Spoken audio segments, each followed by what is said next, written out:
বৃহস্পতিবারে আমি কিভাবে পুজো করি সেটাই আজকে তোমাদের সাথে শেয়ার করছি। তো অন্যান্য দিনের তুলনায় এই দিনে পুজোর চাপটা একটু বেশি থাকে। এখনও আমি জানো তো ঠাকুরের সিংহাসন রেডি করতে পারিনি। আমি এভাবেই ঘরে ঠাকুরের সিংহাসন এইভাবে বানিয়ে আমি পুজো করছি। তিনতলায় আমার এখনও রেডি হয়নি বলে আমি এভাবেই করি। যখন রেডি করতে পারবো অবশ্যই ঠাকুরকে ঠাকুরের জায়গায় নিয়ে যাব। আর দেখো, কাজের চাপটা যেহেতু বেশি থাকে, আমি আগের দিন কী করি, বাসনগুলোকে নামিয়ে মেজে রেখে দিই, শুধু ঘরটা দিনের দিনে তুলি। তারপর তাহলে কি হয়, কাজটা একটু এগিয়ে থাকে।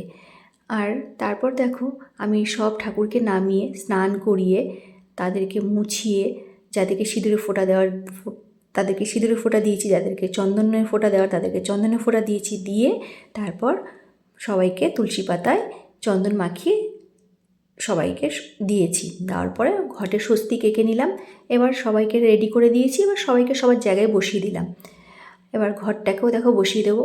তার মধ্যে ঘটে পানটাই খুঁজে পাচ্ছিলাম না। পানটা এত ছোট, যার কারণে সব নামিয়ে আমাকে দেখো খুঁজতে হচ্ছে। এই দেখো ছেলেটা, দেখো তার মধ্যে কী দুষ্টুমি করছে আমার সঙ্গে। এই বেলপাতা টেনে নিয়ে চলে যাচ্ছে, এইখান দিয়ে জল ফেলছে, এই দুষ্টুমিও অনবরত করতে থাকে। কি করব বলো, দুষ্টু বাচ্চা হলে পরে কিচ্ছু করার নেই। ভালো লাগে দুষ্টুমি। বাচ্চারা যদি দুষ্টুমি না করে সেটা কি ভালো লাগে বলো? বাচ্চারা তো দুষ্টুমি করবেই। এরপর দেখো, আমি সব থালায় প্রসাদগুলো দিয়ে দিলাম। এবার আমি ফুলগুলোকে সব সাজিয়ে দিয়ে দিচ্ছি।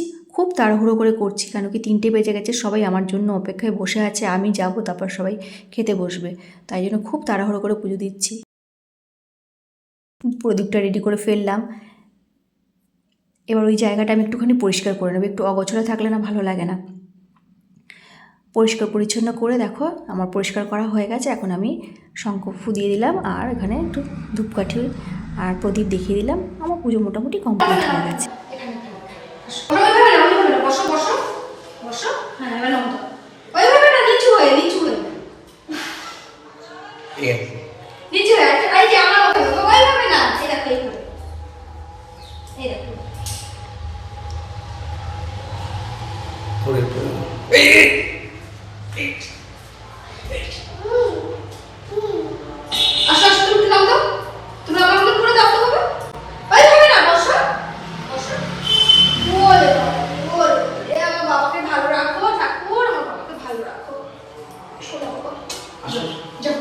আমার পুজো এখানে সম্পূর্ণ হলো, আর ভিডিওটাও টাটা।